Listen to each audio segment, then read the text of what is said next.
Welcome to Syncreate. This is a show where we explore the intersections between creativity, psychology, and spirituality.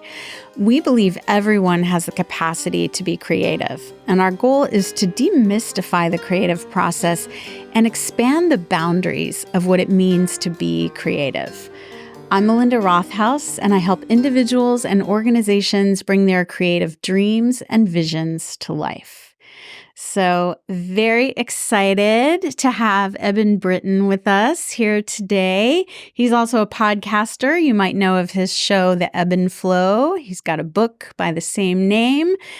Was pro in the NFL for a number of years and now kind of in the wellness space and spirituality space. So that's kind of how we connected. Some common circles started to intersect, and here we are. And we were just kind of, I think that's like a good place. We were kind of chatting the other day about, how what we both do kind of aligns and connects. And we're kind of both in the space of helping people, whether it's around creativity, whether it's around wellness, spirituality, just kind of be the best version of themselves. Yes. So, and I also know that you come from a very creative family lineage. So I kind of want to hear a little bit about how that informs your journey. But I guess for those who might not, be as familiar from my listeners, what is it that you do? And how does it relate to creativity? Well, super excited to be here. Thanks for having me, Melinda. Absolutely. This is fun. Yeah. And I suppose the best place to start, well, I think starting at the conversation that we had on the phone, just talking about what are we going to talk about here? Mm-hmm. And something that I've been really wanting to talk to you about, because it's very alive for me in my life is, and everything I do, I don't know that I've always been the best at, especially in life after football. With football, it was easy because I had this dream, this vision of playing in the NFL. And was that always your dream? When I was a little kid, I was 8 years old. Yeah. I was watching the news at my grandparents' house in Connecticut, and the Jets and the Giants came on. They were in training camp, and I watched these gladiators smashing into each other Right. and like this epic, violent ballet of men in armor. And I thought to myself, that's what I want to do when I grow up. And my mom would never let me play. Finally, my freshman year of high school, she's like, okay, you can do it. And it felt like this rocket ship to the moon trajectory of, this is what I'm going to do. I'm on a mission. Everything I am is in accordance with achieving this dream. How I carry myself, how I walk, how I talk, how I eat, how I move, how I breathe is all about achieving this dream. Yeah. And coming out of that experience, and having to completely reimagine myself, shed old skins, shed a lot of old skins, shed a lot of egocentric driving forces. For me, football was always this thing to prove to the world how big and strong and tough I was. And in the process of doing that, I really destroyed myself. And so in life after football, doing the dance of healing, getting clean, mentally, emotionally, physically, tuning into who is Ebb underneath all of that stuff, the football pads and the ideas about what I got to do with my life to prove my worth. And I don't know that I knew it was leading in this direction where I found myself but I've always been good at just following the breadcrumbs one step at a time, following where the universe, where God, where spirit's taking me one step at a time. Mm-hmm. And so what that's revealed to me is my mom started taking me to yoga when I was 10 years old. And thank God she did, because it was this really important anchor for me. Yeah. It was touch and go through my football career. There were times when I was doing a lot of yoga, times when I was doing no yoga, wanted nothing to do with yoga.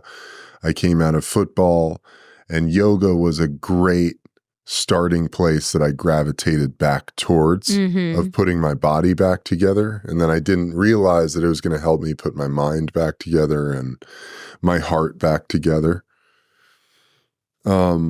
So this process of clearing out all the gunk, all the stuff that was no longer serving me, healing the wounds that I never had an opportunity to heal, because from 13 to 28, I was in this football container. All my relationships are coming through that prism. Yeah. And like you said, coming from this family of artists and always having this great appreciation for art, great books and literature and paintings and films, and always loving Greek mythology and ancient tales and all of that stuff really was so important and so influential for me in my life experience. Yeah. And so all of the stuff that I've come through, coming back to yoga, and then my experiences with plant medicine and therapy and 12-step programs and Al-Anon in particular, and meditation and therapy and group therapy and all of the stuff, as it has guided me back to center, that's where I've come into contact with what I believe to be as my true purpose in this lifetime. Yeah. And from that place, I've found the inspiration to create and to create the things that I've been creating that, serve the purpose that I'm here to serve the gifts that I've been given. And, for so long, not that I felt like I was only here to play football, but when that's your main objective, it's really hard to see anything outside of that. Sure. So once football really served as this incredible educational experience of learning about the limits that I had or didn't have. Yeah. Relationships with people, humanity, business, my physical abilities, my mental, emotional, spiritual capabilities, all of that stuff was wrapped up in this really deep educational masterclass of playing pro football, going on the journey of playing pro football. Yeah. And where I think it's brought me to this place of being like, oh, for me, I had to do a lot of work to get clear and centered so that I could move from that place.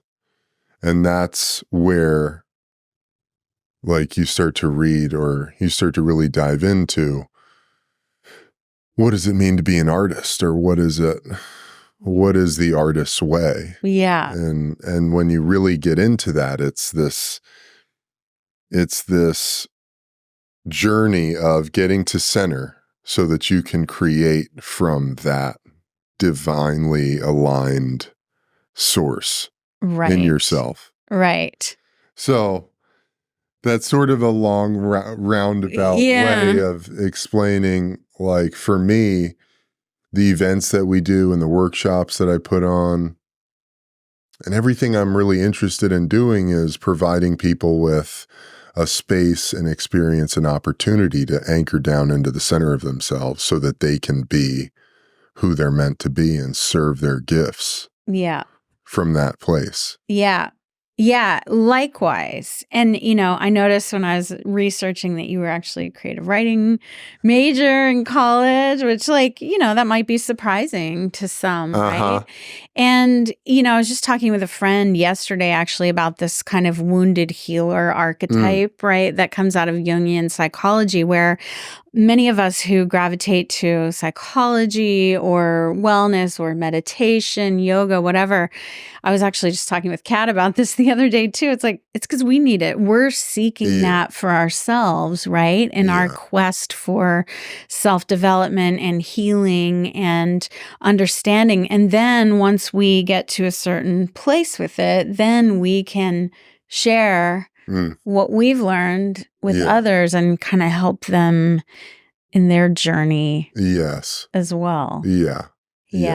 And I'm even in this place of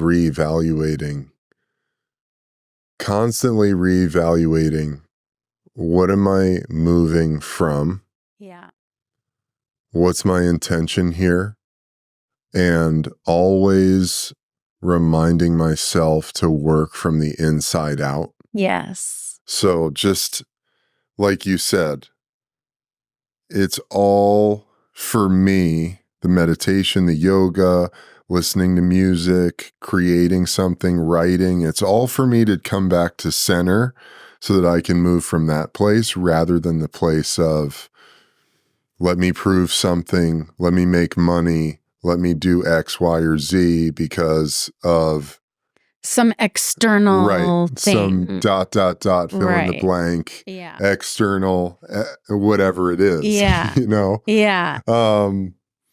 And I think that's been the most important thing for me, is learning how to do that, and always, and the constant process, the never-ending studying, the never-ending learning, the never-ending process of coming back to center, developing myself, developing my inside so that I can move from that place. I'm putting on this men's workshop, and it's my second one. It's called The Wild King. Yeah. It starts April 14th. Tell us more about it. I think it's fascinating because personally, I'll just say, there's all this going on with the Me Too movement and, all of this kind of stuff, which is great and important. But I really think the men need support. Yeah.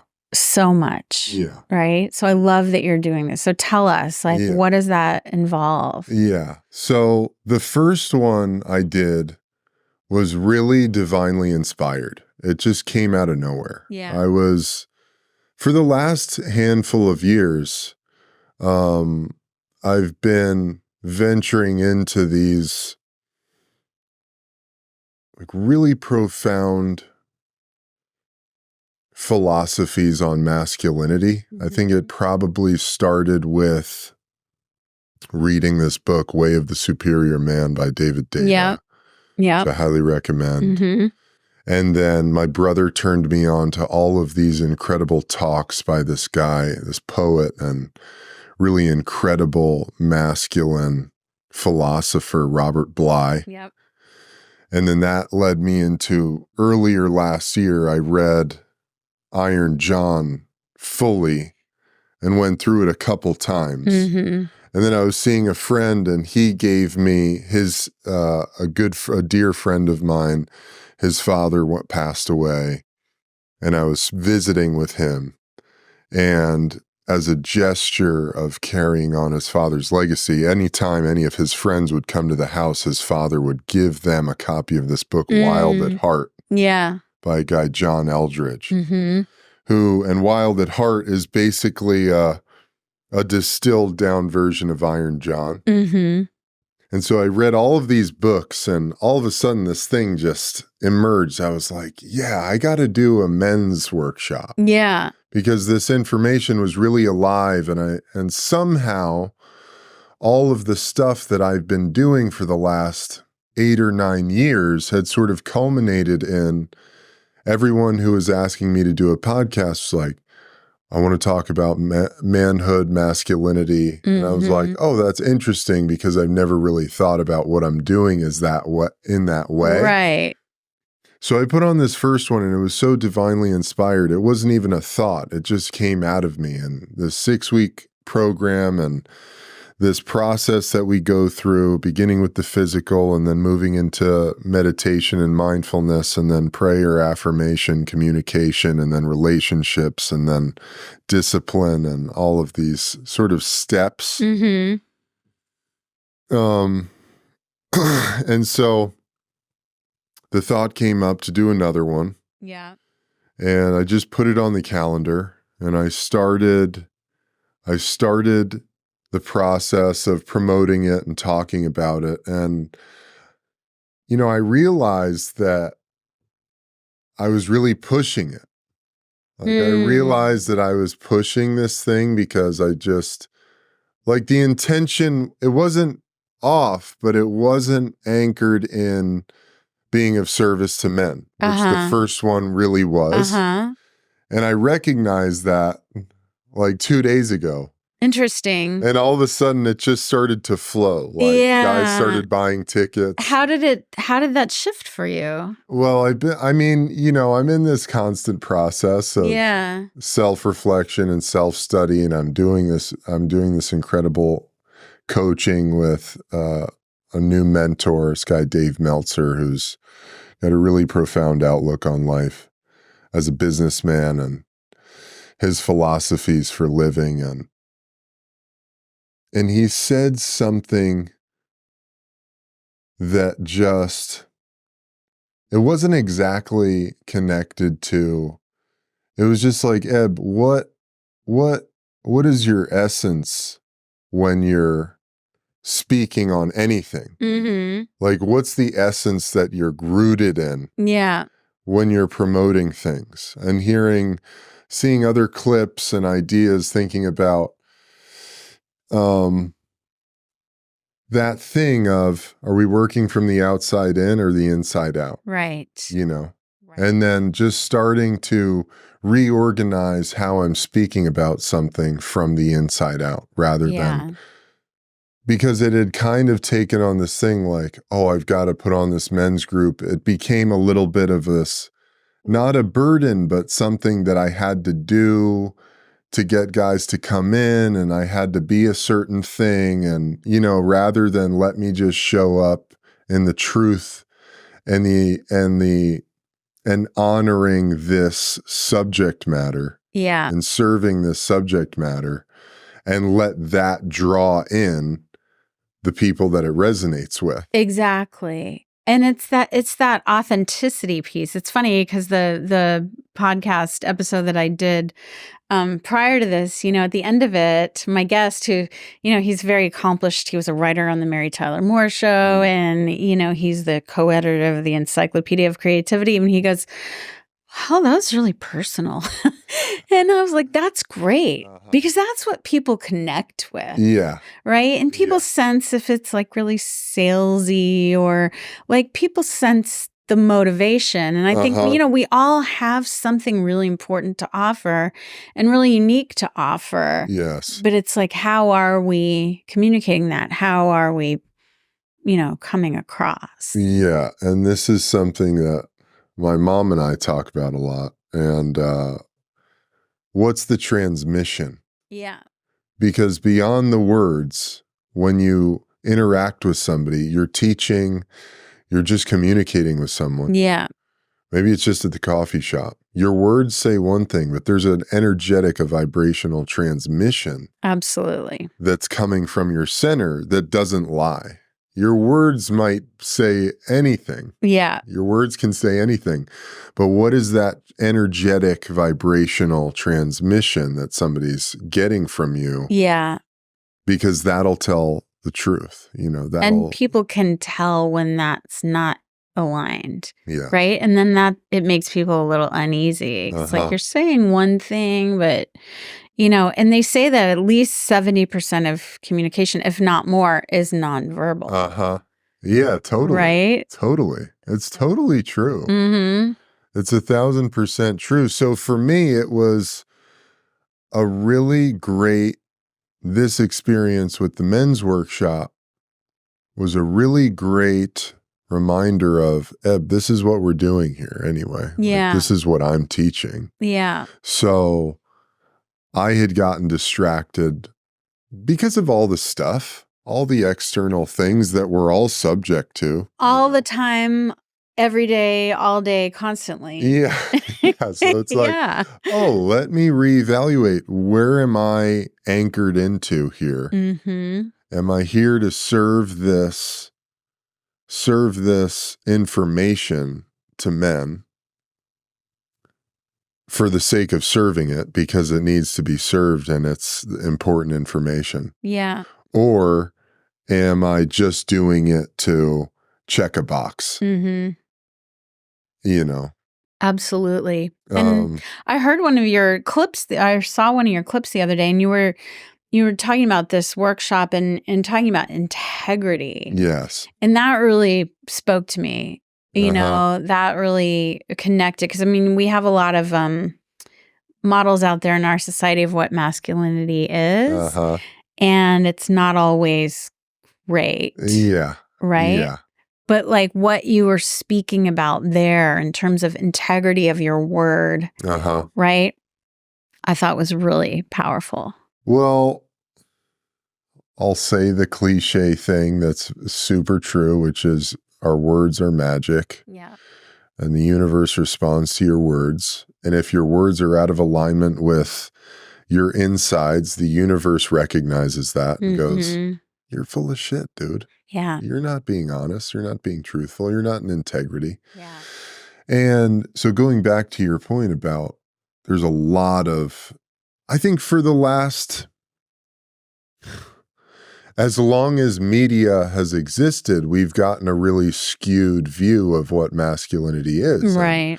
And in the modern era, say post-industrial revolution, men have been completely severed from their two primordial anchors, which is to hunt and provide food for the clan and to protect the territory from invaders. And so we don't have to do either of those things anymore. So what do you do? Yeah. Like, where does masculinity reveal itself? Right. In healthy ways. Yes. Right. And I think that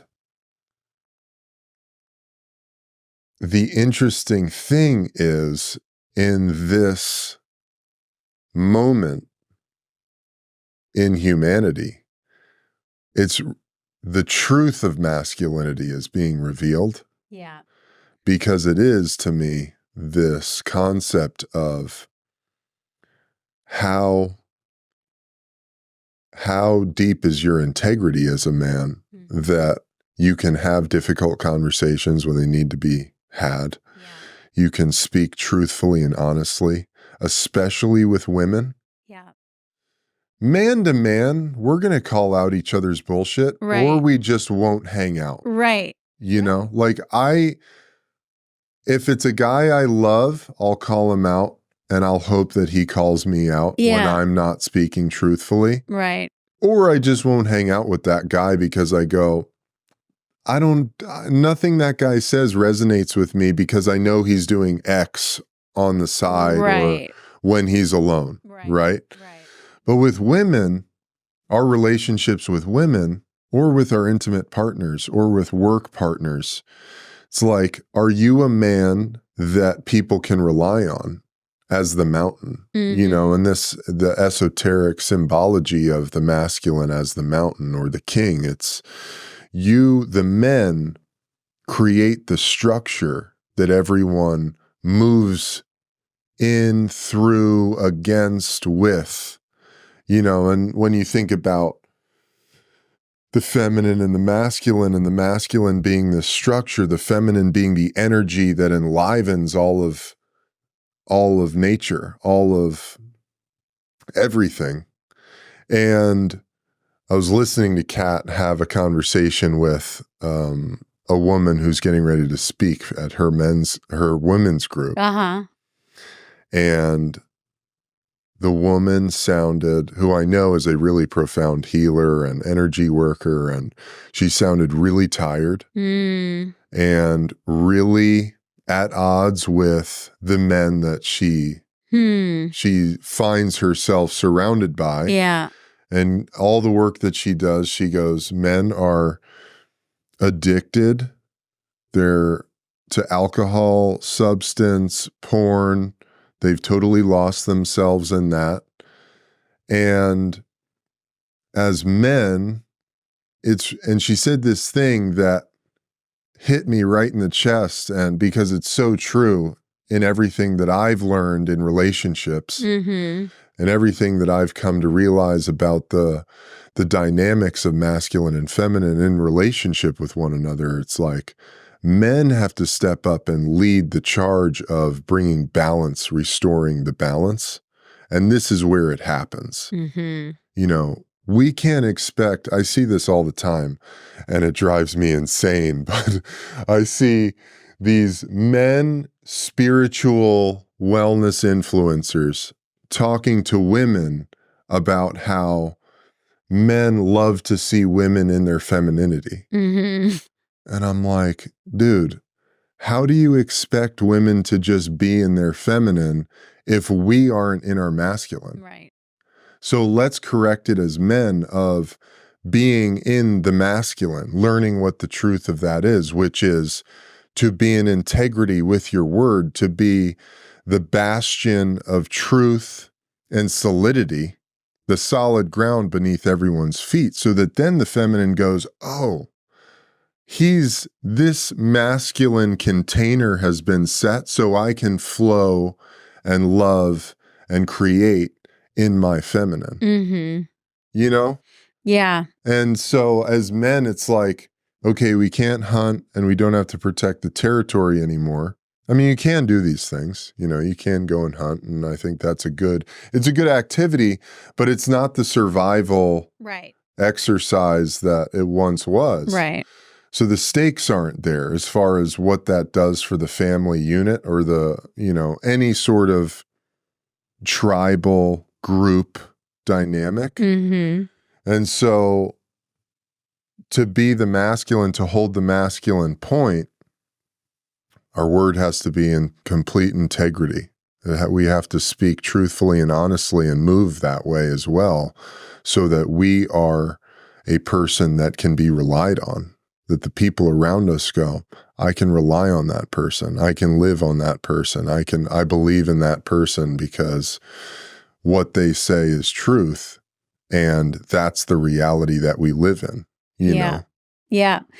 And that strikes me as important. I mean, I think it's really important, this men's work. And I want to honor that because I look around, I see so many men struggling. And I think they need this. But I think this also is wisdom that applies in other contexts. Like, I think we would all be better off if we operated from that place of authenticity and transparency and openness, whether we identify as men or women or non-binary, or we're talking about people in leadership roles, right? In the leadership work I do with people, you know, people are like, well, how do you, you know, work with leaders and executives? And I said, you know, it really boils down to emotional intelligence and communication skills, right? And so much of that is what you're talking about. Yeah. You know, are we transparent? Do we inspire trust? You know, do we build relationships that people can really feel confident in? Do people feel that we have their back? You know? Yes. All these things. Yeah, 1,000%. Yeah. And I think what's interesting about social media, the internet, is it's really, there's nowhere to hide. Yeah. You know? And we can see it all. You know, like you can, on social media, yes, you can paint a picture that's totally illusory. It's not exactly the reality that you're living in. Yeah. But the people around those people know. Right. And when you can see everything and there's nothing to hide anymore, or you can't hide anymore, it's like the only answer is to be totally honest and truthful and authentic to who you are and how you are. Right. And so that people, because I think to me, that's a really, maybe it's not the only, to me, that's an invaluable currency in this day and age. Yes. To be someone that people go, I can rely on that guy. Yeah. I can trust that woman. Absolutely.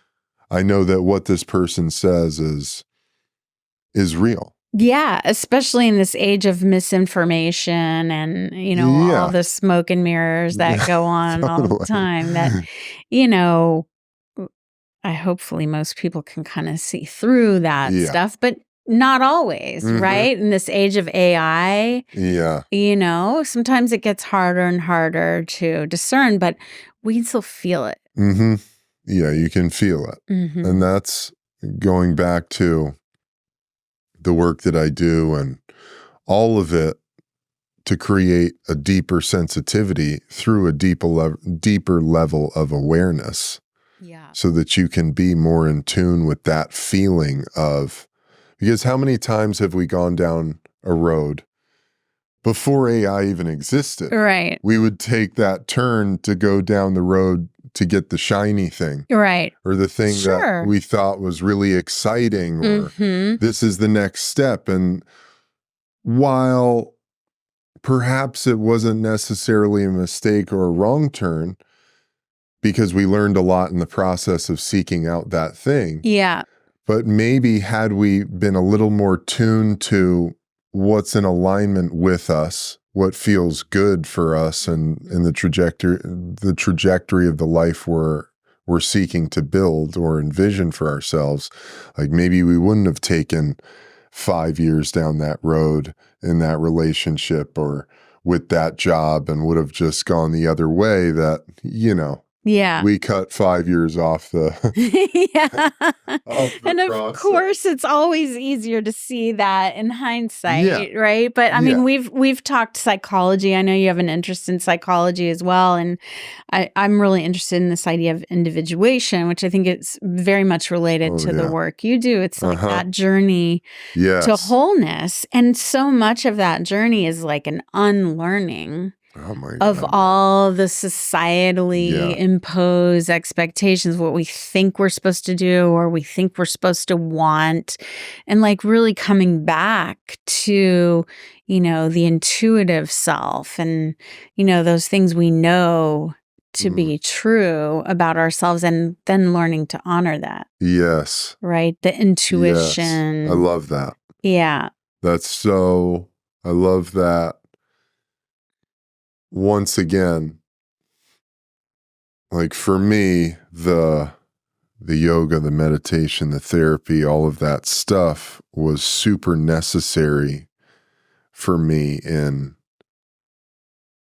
even getting to a place where I started to make decisions based on my own intuitive sense. Yes. Which is, in other words, the process of my individuation from my family, my culture, my society, all of that stuff. Absolutely. And I know you and Kat really vibed on that when we first met, because she was reading the book Women Who Run with Wolves. And she had just locked in on this one chapter, which was hitting me in the chest, because I've been, same thing, like this morning I was telling you, we woke up really early, stepped outside into the back, put my feet in the grass, and I literally just burst into tears watching the sun come through the clouds and the breeze blowing through the trees. And the feeling was really about having made a lot of decisions over the last 2 years that were in direct alignment with me living for me. And not living for my mom, my dad, or making decisions going, somebody going to tell me I'm doing it right? Please, and just going, this is what feels good. This is what feels in alignment. I'm going to make a decision based on that. Maybe it's the wrong thing, but it's a decision for me. Yeah. And learning to trust that more and more. I mean, I think, ultimately that's how our paths crossed. Yes. Because we both felt that pull, me like moving out of Austin into the hill country and, just wanting things to be a little quieter, a little simpler, a little more space. And same thing, right? And then there we were. Yeah. Right? So that feels like a really good segue, actually, to talk about the Heal and Flow workshop that's coming up at this wonderful space, Mystic Oaks, a place close to my heart and yours as well now. Yeah, very close. So tell us a little bit more about the retreat that's coming up in March. Yes. So Heal and Flow is really where it all started. And my partner, my beautiful life partner, Kat, and I created Heal and Flow. And essentially it was her idea. I mean, I was good with going and teaching yoga, doing my thing at other people's events. And she said to me one day, what do you think about doing your own events or us doing our own events? And I thought, really, we could do that? And so Heal and Flow was born out of this desire to provide people with a space and an opportunity to connect with themselves, to connect with their I love that term, the intuitive self that exists within all of us. Yeah.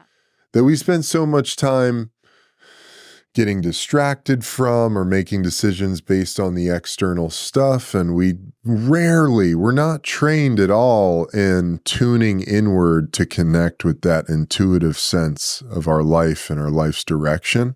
Yeah. In fact, so much of what's out there is designed to do precisely the opposite.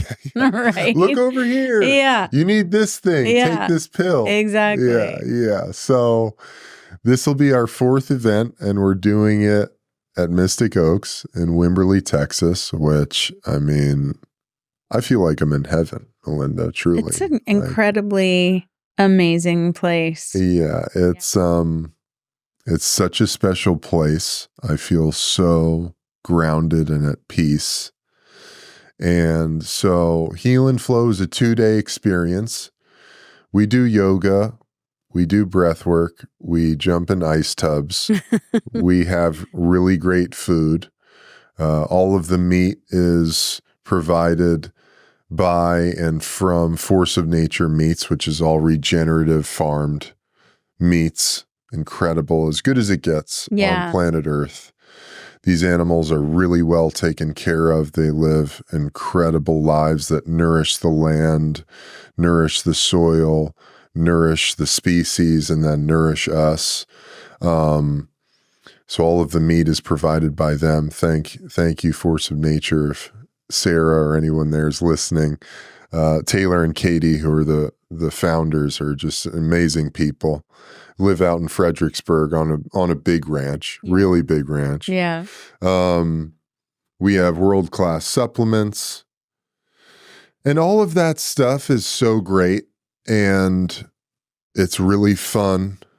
And we love connecting people with the stuff that we love to take and the food that we love to eat. But really, it's about coming into this 2-day container and having an opportunity to connect with yourself, connect with other people who are seeking out this new way of being. Yeah.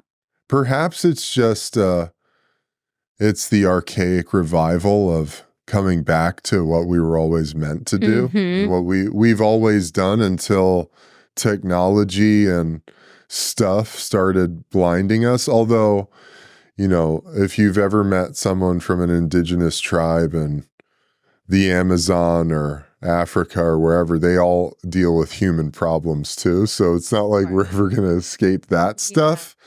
But, a 2-day opportunity to completely reset yourself. Yeah. And reevaluate how you're living your life. Yeah. You go in one person, you step through this portal, you come out the other side, and you have a completely renewed sense of what you want to do with your life and how you want to operate. And that's a really powerful thing. Like even me who, I spend the weekend facilitating most of it and connecting with people. I always come out the other side and go, wow, what do I want to do now? Yes. Our last one was in Lake Stevens, Washington, at this incredible home on the lake. And at the end of it, I saw how deeply entrenched many of my behaviors were. Just like simple things. I got to be here at this time so I can do that. Right. I got to do this. I got to do that. And I thought, man, I don't have to do any of that stuff, actually. Right. And I got to completely reevaluate how I was living and how I was operating. And we even missed our flight. We missed our flight going back. It was such an interesting divine experience of the traffic was unexpectedly bad. Yeah. Like, unexpectedly horrific. Like when we got to this place where we should have been 15 minutes away from the airport, we were still an hour and 15 minutes away. Gosh. And if you have ever been Seattle, it rivals LA in traffic. Oh, yeah. And especially coming through the city, and all of a sudden I look down at my phone and I'm like, oh my God, we're going to be late to our flight. No panic, no feeling at all. I just literally clicked a few buttons and rebooked our flight for the next day. And it was just a really powerful experience for me of in the past where I would have been like, we got to get to the airport. We're going to be sprinting through the airport. I got to do all this stuff. Got to get back. I just said, you know what? Well, we were meant to stay another day. We could take our time, move a little slower. Yeah.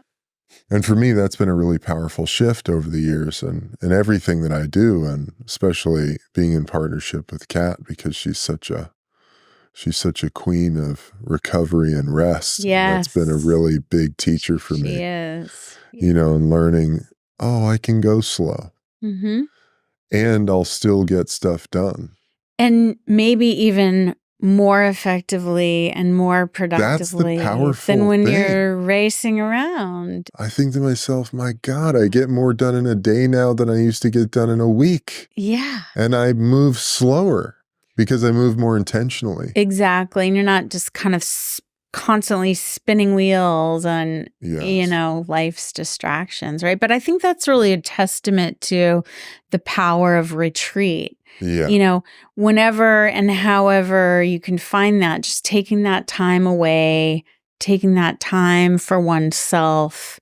I was talking with one of my leadership clients earlier, and toward the end of the conversation, I was just like, well, how's your self? Like, how are you sleeping? And like, what's your diet like? And are you doing any meditation? And it was just like, yeah, all those things. Like, life is determined to distract us in all these kind of ways. And so you do have to be really intentional about taking time when especially when it feels like there's no time. Like finding that time is so powerful. Yeah. And then we come out, as you're saying, with a clarity of purpose. Yes.